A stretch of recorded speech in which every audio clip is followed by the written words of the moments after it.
Hello, everyone, and welcome to TalentSmartEQ's LinkedIn Live series, Emotional Intelligence for Your Everyday Life. We would love to know where you are joining us from. So over in the comments section, feel free to tell us where you are. And by the way, Happy New Year to everybody who's joining us. It's so nice to be back with everybody. While everybody is joining us, I'm going to see where my guests are joining from. So Maggie, tell everybody where you are calling in from today. I am calling in from, for us, a chilly San Diego. We were just talking about this. It's 44-ish in my neighborhood, which to the guests that I have with me is balmy at best. That I honestly did not even realize that it got that cold there. So It does. that's news. Wow. Yeah. Very cool. Well, welcome. Thanks. And Katie, remind us where you're at. I know you're in a chilly place as well. I am in the beautiful Midwest. I'm in Kansas City, and it's nice and chilly here, waiting on some snow to start. Nice, very nice. We actually am, as we were talking before, I'm in a little bit of a snow globe. I'm in Pittsburgh, Pennsylvania, and it's cold. It's only about 30, 31, and the snow is just kind of floating around, so it's really quite pretty. Very nice. I see. And Joshua, thank you for joining us from Wisconsin.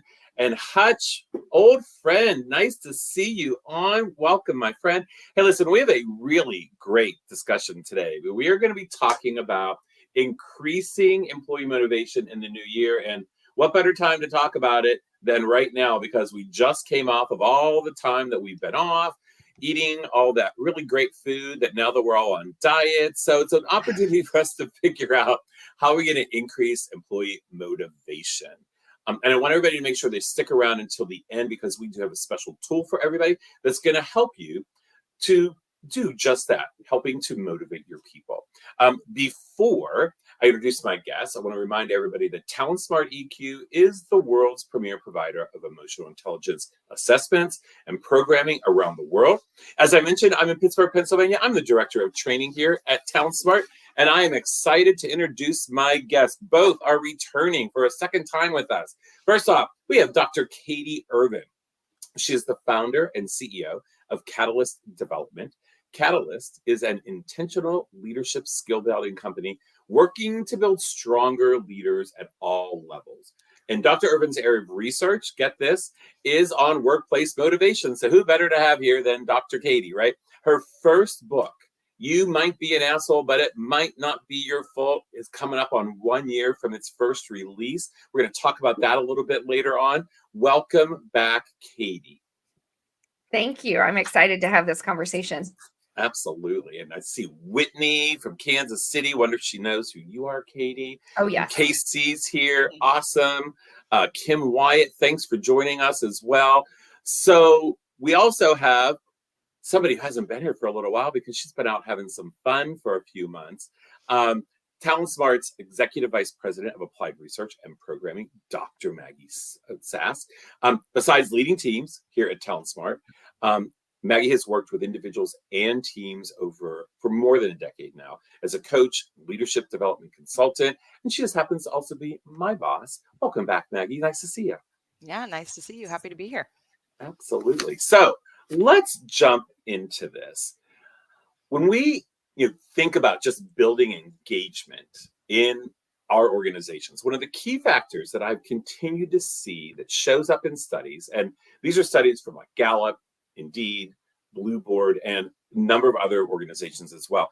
Employee motivation is one of the biggest, if not the number one factor to look for. So Maggie, my first question to you, and it's going to be one of those obvious questions, but I figure we should get this out on the table, is why are motivated employees so important to an organization? And while Maggie's replying, would love any of our guests who are joining us is, what makes you motivated at work?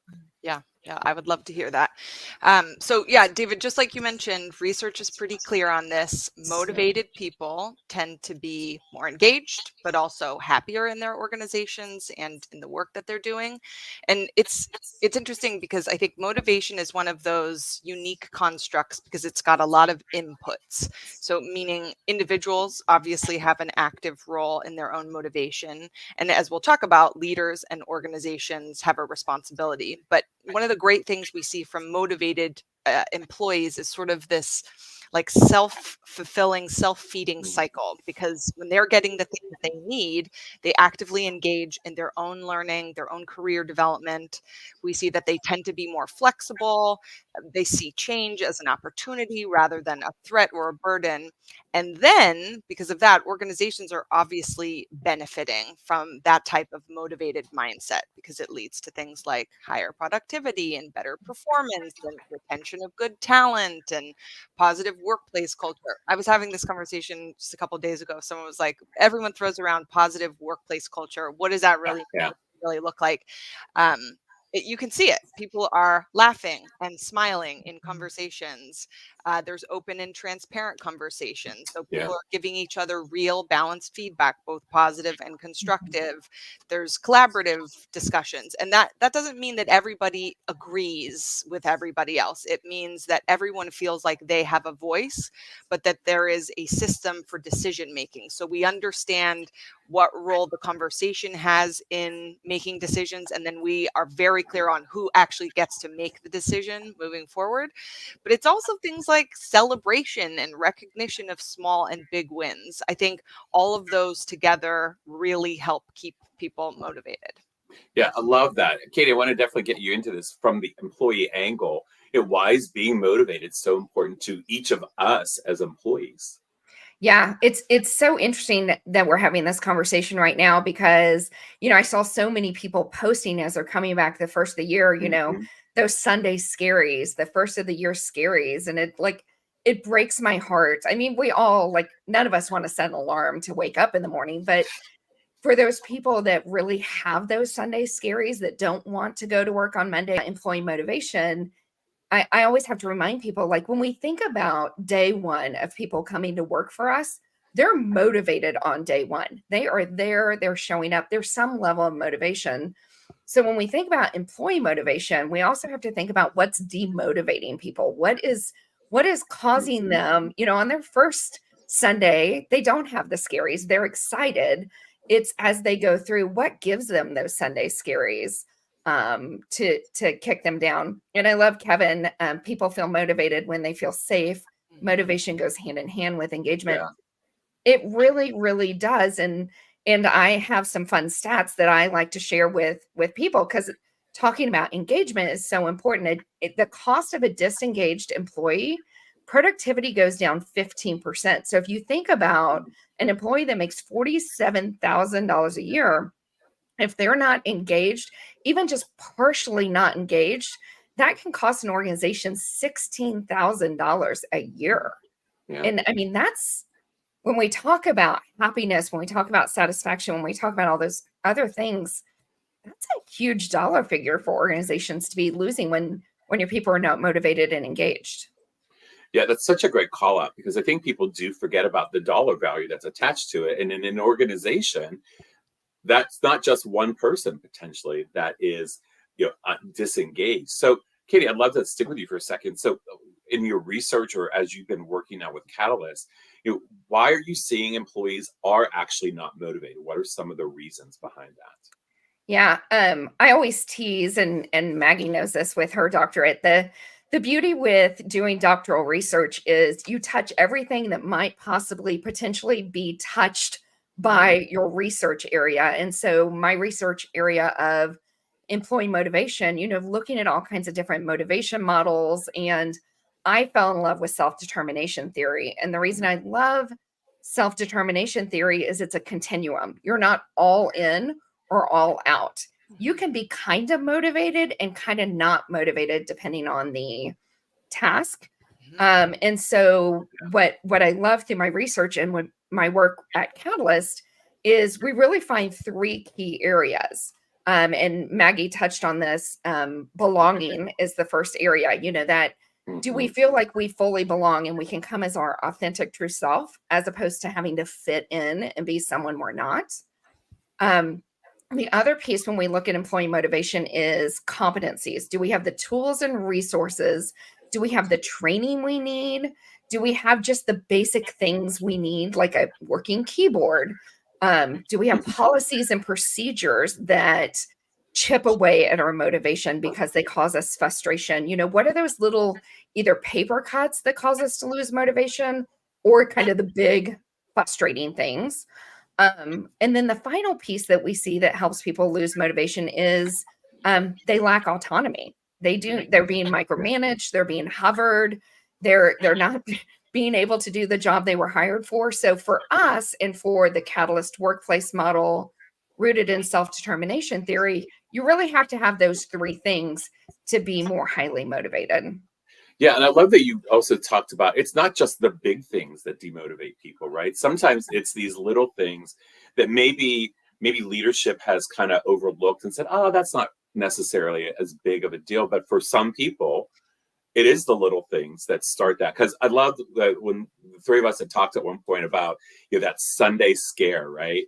And that is one of those things. I started looking at that because on Sundays during football season, you can find me at the same place with my friends, and inevitably Monday gets a conversation, right? And it's all over the place. It's anywhere from, oh, maybe I'll call it sick tomorrow, or I can't believe tomorrow's Monday. And I never really put that together from a demotivator, but that's such a good call. Maggie, I wanted to kind of bring you into this from a slightly different angle, like, being unmotivated about just these last few years. I mean, like we have a lot of stuff that are outside things that are maybe helping to unmotivate people. What are your thoughts on that?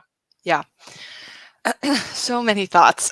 So I would say it's been, obviously, this will come as no shock to anybody, it's been a pretty tumultuous couple of years, I think, both at the macro and the micro level. And honestly, I think organizations really struggled with how to navigate and balance their focus on huge financial impacts to their business with almost a totally new emotional landscape. We were hearing from 30+ year veteran leaders that nothing in their experience had prepared them for the types of conversations that they were having with employees, or the types of emotional sort of resonance that they were having to manage and muddle through. And I think, when we see some of these organizations that are still taking the perspective of, like, we leave our emotions at the door, which we at TalentSmart do not recommend, but I think it just wasn't possible, especially in 2020, because emotions were just sort of spilling out everywhere. So, I think some of that has traveled with us. I think when we think about motivation, Katie knows this, motivation has been studied for decades. And unfortunately, the same things are still a problem that were a problem 40 years ago. So yes, in the context, I think, of the global pandemic and a lot of the fallout from that, I think there are things that got a lot worse. But I would say, the biggest issues are still related to communication, lack of transparency, unclear expectations about how to be successful, lack of recognition. Katie was talking about micromanagers. So ineffective leadership is a common issue related to motivation. And we work with a lot of managers that I think get the label of micromanagers, and it causes real motivation problems in their teams.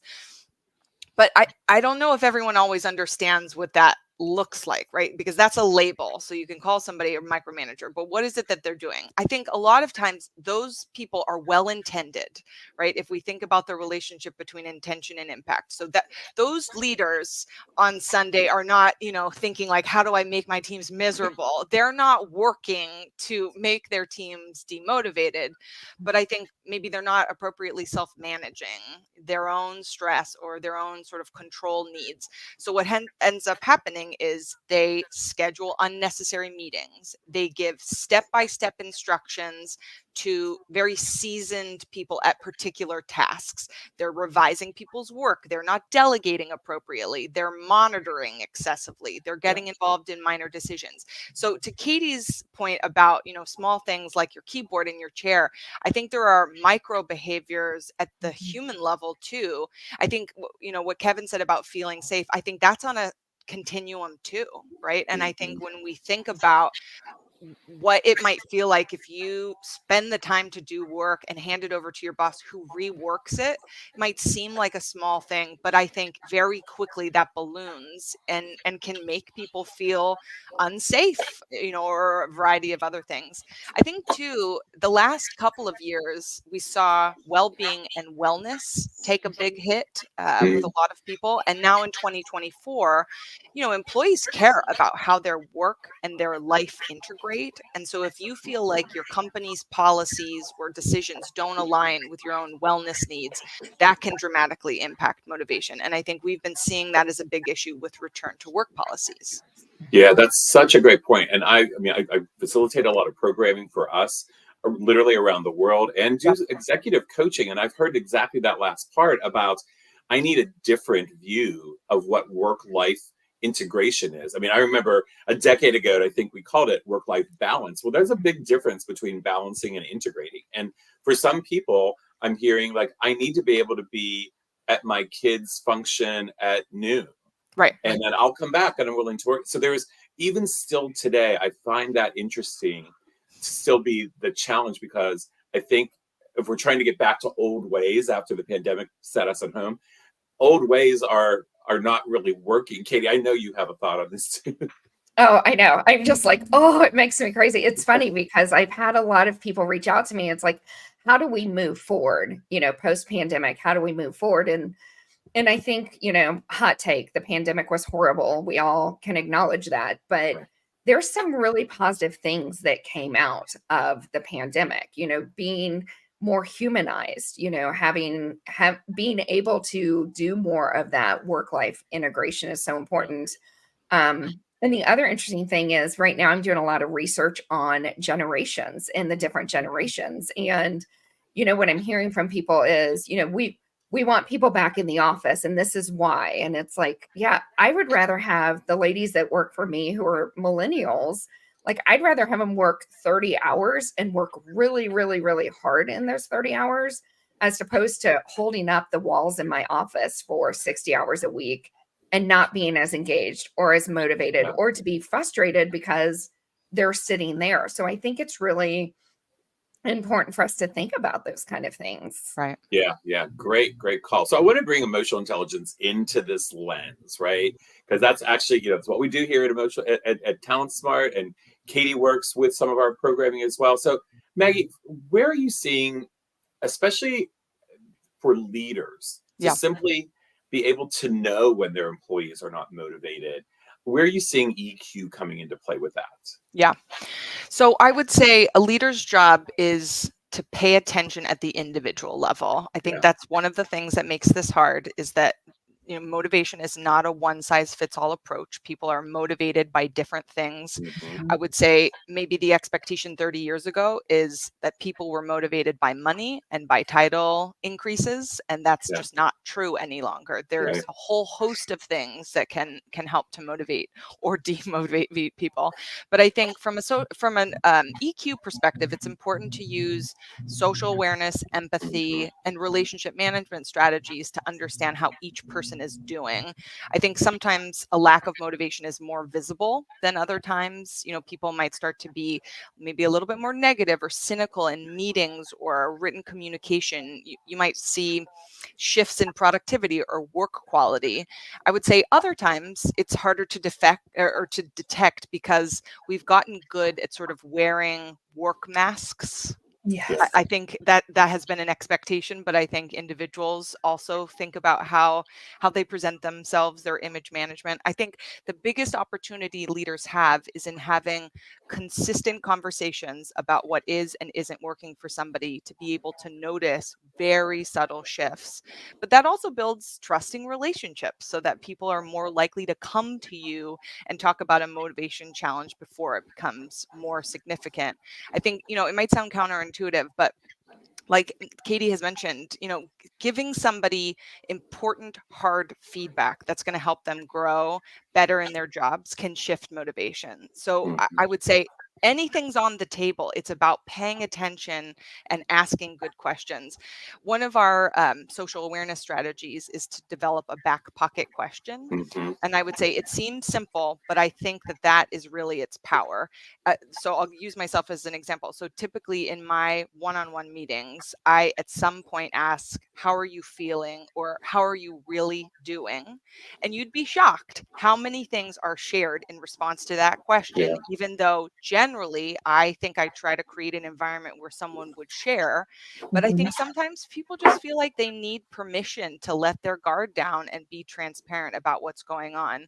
And I think that speaks to what Kevin was saying about feeling safe. What is it that you're doing that's contributing to or taking away from creating safe spaces? Yeah, I love that. And Kevin did a follow-up comment here. Great comment about if people know you care, this builds trust, which increases motivation in my experience. And I think that's so true because I do think leaders to another place have the challenges now that so many organizations are continuously in this realm of I'm not at the office 50 or 100% of the time. I'm not being able to read body language or get some of those nuances that when we were in the office and I walked into your cubicle and sat in the chair, I saw it all. Yeah. And I could see what was happening. Whereas now I would imagine that for leaders, because think about it, if you only have one-on-one per week, right, for an hour, most of that hour is going to be on all the things that I need to know you got done. And then we talk about a little bit like, how are you feeling? But then the rest of the week, I don't see you for the most part. And I think that before the pandemic, we were in the office all the time. And I could tell somebody walked in the door very differently than yesterday. Sure. Well, and one thing that I'll add, because I think this is a really important point, there's a difference between, me saying like, hey, David, how are you doing? Right. Versus like looking at you I mean, and for me, I have really had to think about, and we all have, there's computer fatigue, Zoom fatigue, so thinking about when you take a call on the telephone versus take it on Zoom with your camera off versus have it with your camera on. I think thinking through that intentionally is really important. For me, one-on-ones are sometimes the only time in a week that I'm seeing somebody's actual face, and it allows me to catch these micro, facial expressions, but only if I'm watching the camera. Yeah. You have to put intentionality into creating safe space. And I would say it takes so much less effort than people think it does. I think a lot of times people think they're up against this huge mountain of like the things they need to do to human better. And so they sort of shortcut things or just say like, it's not worth it. And I would say, I like fundamentally believe that that's wrong. I think there are so many small things you can start doing immediately that make a difference. Yeah, that's right. Katie, how about if we talk about where emotional intelligence comes into play for employees themselves? I mean, what responsibility do we actually have when it comes to being motivated at work? Or should we just leave it on our bosses? Yeah. Like, motivate me. Go ahead. Good luck. Motivate me. Yeah, it's on you. Come on. That's why I'm here. I think this is so important. And before I answer that, Maggie, we have a client that is really cool. And he asked us a question one time. We went into a meeting and he said, what is weighing on your heart right now? I love that question. And it was a very powerful question. And then there's me who's like going into this. I'm like, what? I mean, do you really want to know what's going on? Right. Careful You what you have ask, an hour? We have time for this. But I think, really as leaders, showing people our vulnerability too is so important. But I think as employees, we have responsibility here as well. And this is why, I always tell people like, I'm not paid by TalentSmart, but I recommend TalentSmart all the time. I love Emotional Intelligence 2.0. My coaching clients, that's the first thing I have them do is take the assessment, because we cannot do better and be better if we don't understand our blind spots. And emotional intelligence, is so much bigger than just reading the room. It's understanding, I know I'm preaching to the choir here, but it's understanding, our impact on other people and their impact on us, and to be able to build deep relationships in order to be vulnerable, in order to be open and to share our true selves.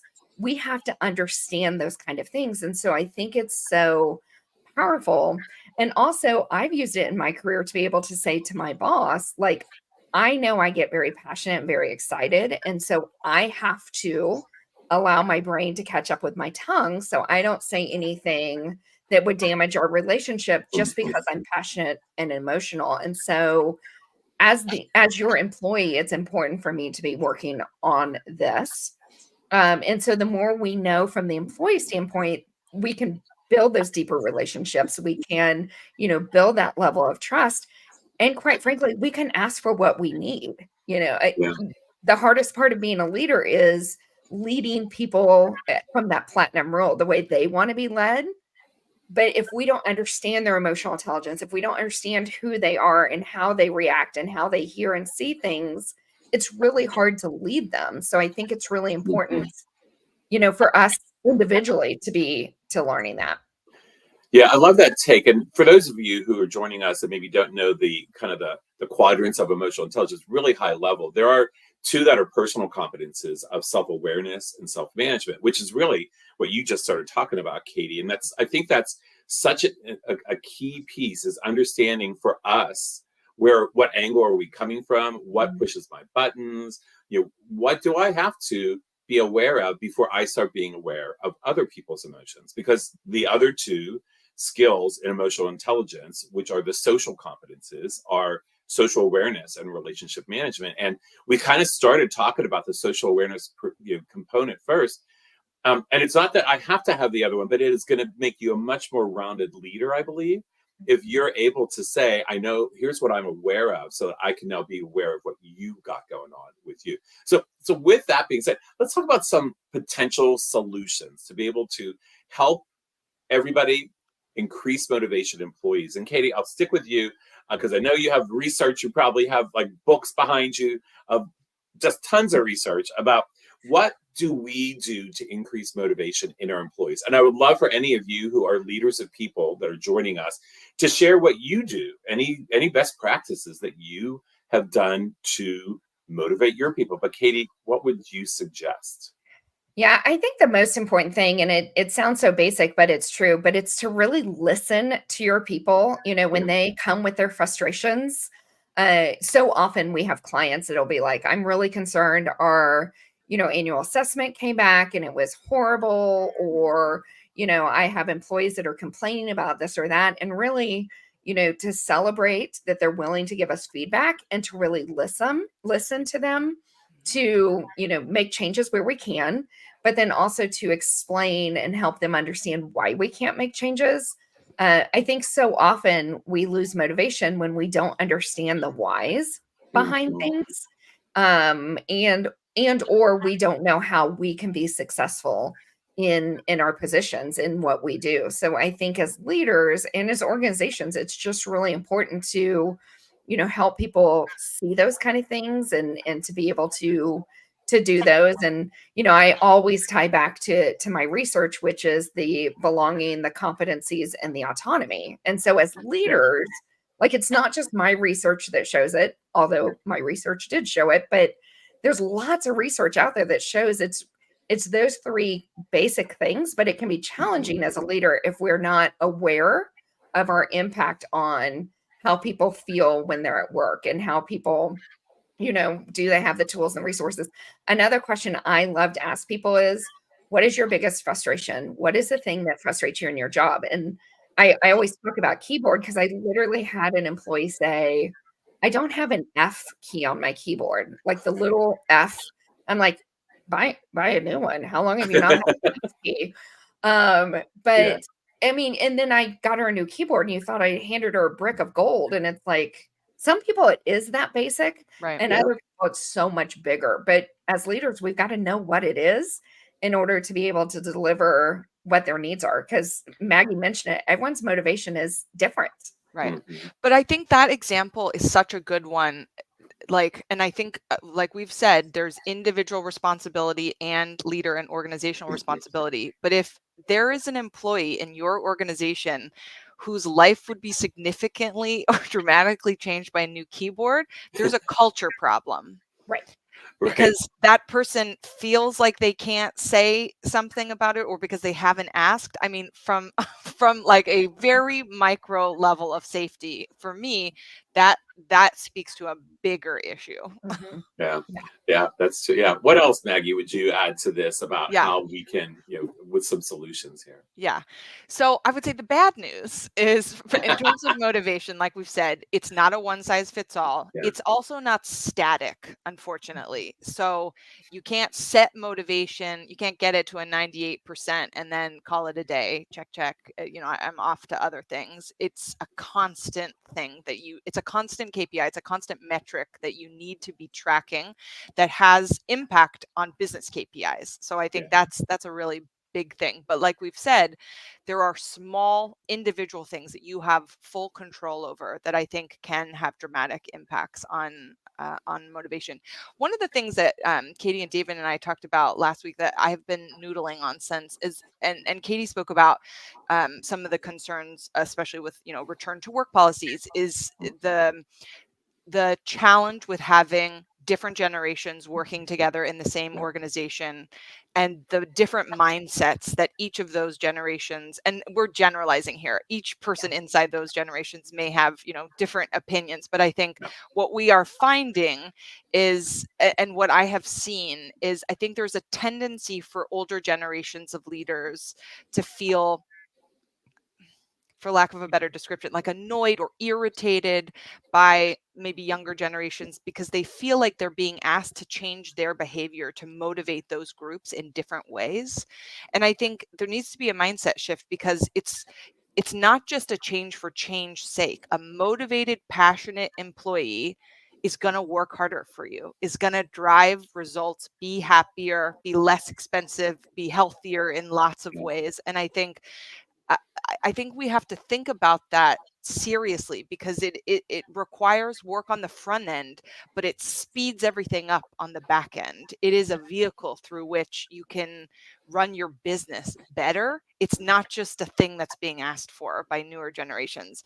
And the other thing too is, as we've mentioned, to start doing small things consistently. So I think there are a number of our strategies that lend to this.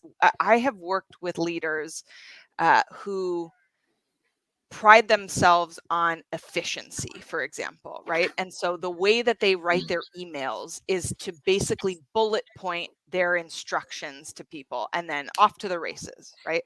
And I legitimately had a conversation with one direct report once who said, I would just love to get an email from my leader that had my name in it. Like, hi, Interesting. Maggie, right? As opposed to, hey, we need to get this done by end of week. Just taking a couple of extra seconds. And I know for somebody who's all about efficiency, that seems silly to have to address somebody in an email. But if you think about the small input, the small number of seconds that you're spending doing that, and what it might build from a motivation perspective on the back end, it's worth it. That's so great. You said, I'm in the middle of coaching a client right now, and that exact conversation came up this morning. And he's very short in his communication. He has been with me the whole last couple of weeks. And when this came up in his assessment report, and we were talking about how does he think that makes them feel about these very short, he said, well, I don't know that I have time to worry about how they feel. But so we explored, I knew that would get a reaction, right? So we explored just what it might mean for some people to have the personalization. And he asked me, he said, well, I think I did that with you. And I said, I wasn't really that happy with it. I said, I felt like I was kind of just dissed off the side. Like there was no, hi, David. It was literally a one sentence, not a signature or thanks. So it was interesting. And it took me and I think it was because I was in this sort of, I don't know, for lack of a better, like power play position of like, I'm the coach, to say that it was important. But it was an aha moment that, just the simplicity of how you interact with people in communication could be a huge, because that was a big part of his feedback in his assessment, is this person doesn't seem to see us as humans. He sees us as a cog in the wheel that's getting stuff done. Yeah. And let me be clear. I mean, not everybody cares about that. You might have employees on your team who see time and efficiency and communication exactly the way you do. So Mhm. to them, receiving a one-liner makes perfect sense and is Mhm. you don't take it personally. That's the problem, is that it's not a one size fits all. If you don't understand what each of your people Mhm. needs, you're going to miss some of these small things. Yeah, Katie, I wanted to get you in here on the conversation that I love that Maggie, because I love the generational conversation. Yeah. What else do you have to add about that? Because I think that that's still so rich. People forget that we do have at least 4 generations in most organizations, if not 5, right? Yeah. And I think that, Maggie, you're so right that I find leaders who are older that do get annoyed with, they need that from me. But I think to myself, hasn't everybody always needed something different? So like we just call it generational things though, right? Yeah. Before it was, oh, they all need something different. Now I can like put them into little boxes and still Yeah. not be right, by the way. But Katie, what do Right. you have to add? Yeah. Yeah. And it's so fascinating because I have some clients that have the 5 generations in the workplace. Yeah. And I have 2 Gen Zers in my house, and my son has his first full-time job and, is full on adulting. And so not only am I doing the research, but then I'm sitting at dinner just hearing his frustration. And I'm just Yeah. like, everyone needs to sit down and have these conversations with this younger generation to hear like what he's asking for is so common sense. But the problem is common sense isn't common unless we talk about it. And so so many of these things come back to psychological safety, comes back to relationships, comes back to having those conversations. And I'll pull back again the platinum rule, which is treat them the way they want to be treated. And so I'm a Gen Xer. I came up with, we started to kind of find our own path, but for the most part, like, you came in and you punched the time clock and you moved along. And, you say punch the time clock to my kids and they're like, what even is that? Like, Right. physically, Like, what's what that even mean? is Yeah. that? Yeah. But that's not necessarily a bad thing. Like, they're teaching me boundaries. They're teaching me technology. They're teaching me how to be more efficient and effective in the way that I do work using the tools and resources that they grew up with. So, I would say for those of us that are a bit older in our tenure at work, really being open to those relationships, because what I'm finding is I actually am learning more from them than I think they're learning from me, but I have to be open to learning from them. Yeah. Yeah. I think so much of this, I think, goes back to empathy, because Katie, what you're saying too is what you're hearing from your child who's entered the workforce is, I'm saying what I need and I'm not being heard. And I think so much of it is related to, we're not hearing well. We're not listening well, because I think we're listening with blinders on, because we're coming with our own assumptions about and our own biases about what someone from X group or X generation is saying. And I think there's an opportunity, to sort of do blank slate listening. Like, Yes. take everybody at face value. Listen to somebody as though you've never listened to them before. What might you actually hear that's different and that could help you? Yeah. I Well, love that. and if I could just throw in here, what's so interesting is one of my other clients, I was talking to one of their directors, and he was like, this generation is so frustrating.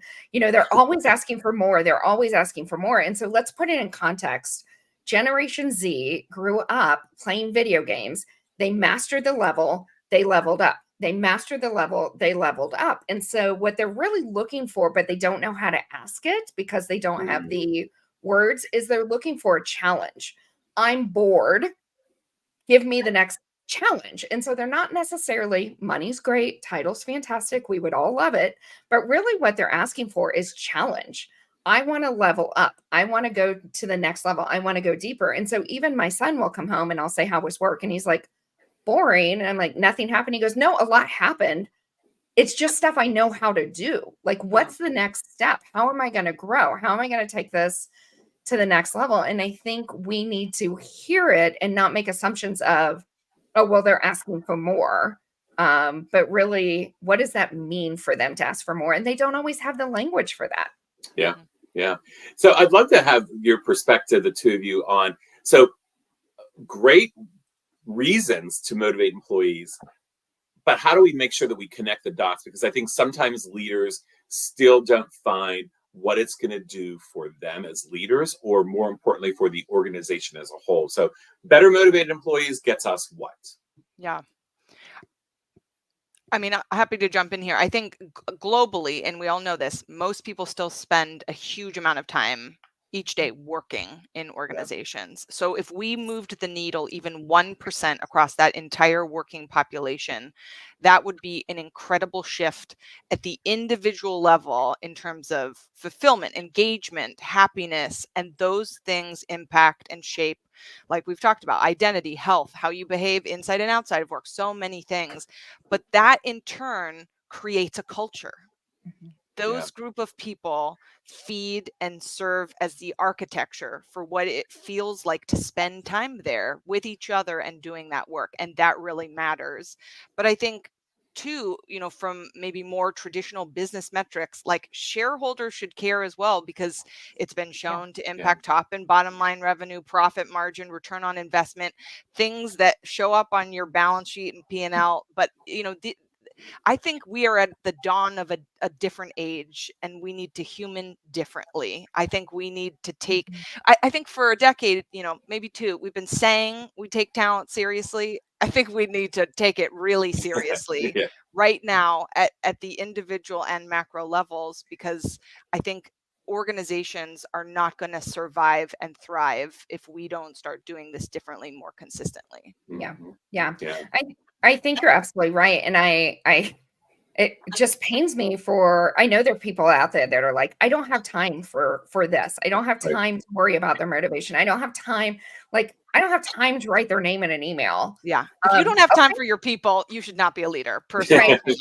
Maybe we should just close up shop, because if you don't have time for them, they're going to find people that do have time for them. They're going to find organizations that do care about what they need and want. And, whether it be high turnover, whether it be lack of engagement, whether it be, unhappiness at work, it impacts your bottom line. And so you actually can't afford not to do it. It's just so important. And so I would say if you want to be successful, if you want to keep your doors open, you have to do these kind of things, because that's what your people need from you. Yeah, I love that. Katie, I want to give you an opportunity to kind of plug Catalyst. And also, by the way, Katie's book that's almost been out for a year, and I get to say the title on air, and it's okay because it's written. It's You Might Be an Asshole, but It May Not Be Your Fault. And great book. I'm very excited because I got to be one of the pre-reads for Katie. And my kind of endorsement is on the back cover. I'm so honored by that, Katie. But would you tell us a little bit, because this is so in the wheelhouse of what we're talking about. Let us know what's going on. Our producer is putting Katie's information once again over in the comments section. But Katie, tell us a little bit about Catalyst and how great this book is for what we just talked about today. Yeah. Well, thank you so much for everything. I mean, from the minute I met you about a year ago in San Diego, I was like, we're best friends, whether you want to be or not. And, it's just that I tell people all the time, the book is a love letter to leaders, because so often we assume people are jerks at work, or that they want to be a bad leader. And I really firmly believe that, and there's no science behind this, but I think less than 5% of the people in the world are like, I don't care. I don't mind being a jerk. I think most people want to be better. They just don't know. And when we don't give people the tools and the feedback and all of the support they need to be better, then they're going to show up as assholes at work. And so that's really what the story of the book is. Really, we have a guy who's a bad leader, but it's not his fault. And he actually takes some emotional intelligence assessments, and he actually goes through what is now Catalyst Development's Leaders Program. Because as leaders, whether we are 18 or 85, understanding emotional intelligence, understanding vulnerability at work, understanding some of these basic skills of delegation and time management and relationship building is so critically important. And so I started Catalyst Development about 18 months ago. And it's really it's that list of stuff that HR people have sitting on their desk that they never have the time to do, we come alongside them with the love and support to help them grow stronger leaders, to improve their culture, and to really give them the support they need. Thank you. Thank you. God, awesome. Good. And the book is great. I mean, it's an easy read, but boy, it does kind of be like, oh, wow. Yeah, that makes sense. So that's what I love about it, Katie. Katie and Maggie, thank you both so much for sharing your perspectives on this. Such an important topic. And we are going to put into the comment section, as promised, the link to a great blog that is about how to motivate your employees. And I also want to remind you that if any of this or anything about emotional intelligence has you interested in, I wonder if this might be good for my organization, feel free to tap into that link, the other link that we're putting in here, to get in touch with us. You can go and look at our website. You can certainly ask for a call that we could just talk to you about what we have. We have assessments, we have programming, we have coaching. We are global, so we are here to also be your assistants for all of the different solutions you're looking for, where emotional intelligence can be a foundation for you. We will be back, by the way, on February the 1st with our next Emotional Intelligence for Your Everyday Life. We're going to be focusing on emotional intelligence and law enforcement. Exciting past year for us here at TalentSmart, and it continues. We're going to have our Vice President of Law Enforcement and Government, Dr. Gregory Campbell, who many of you may have seen a couple of times in the past year and a half, talking about, he manages that vertical with a couple of people specifically in law enforcement from around the country that have gone through our emotional intelligence programs to talk about what EQ is doing in that field. You don't want to miss it. So until then, thank you for all being with us and joining us today. And remember that EQ is for your everyday life. We'll see you next time.